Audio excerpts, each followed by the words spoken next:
আসসালামু আলাইকুম এভরিওয়ান, চলে এলাম শখের রান্নাঘর থেকে। আজকে বানাবো দেশি স্টাইলের মোমোজ।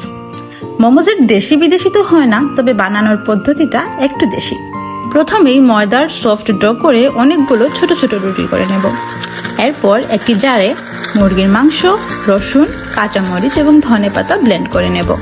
ব্লেন্ড করে রাখা এই কিমাতে গোলমরিচ গুঁড়ো, পেঁয়াজ কুচি এবং লবণ মাখিয়ে নেব। রুটি এবং কিমা রেডি করার পর এবার ছিল সয়া সস রেডি করার পালা। সয়া সসের জন্য আমি চিনি এবং ভিনেগার ইউজ করেছি। এবার রুটিগুলোতে পুর দিয়ে আমি মোমোজের শেপ দিয়ে মোমোজগুলো রেডি করে নেব। তো এবার ছিল ডিপিং সস বানানোর পালা, যার জন্য আমি ব্যবহার করেছি soya sauce, chilli sauce, tomato ketchup, chilli flakes, পানি, ভিনেগার, রসুন কুচি, লাইম জুস এবং লবণ।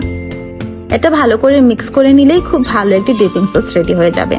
তো আমরা মোটামুটি ফাইনাল পর্যায়ে চলে এসেছি, যেখানে আমরা রেডি করা মোমোজগুলো একটি পটে অল্প তেল মেখে ওই পটে রেখে একটি গরম করা জলের পাতিলের মধ্যে সিদ্ধ হতে রেখে দেব।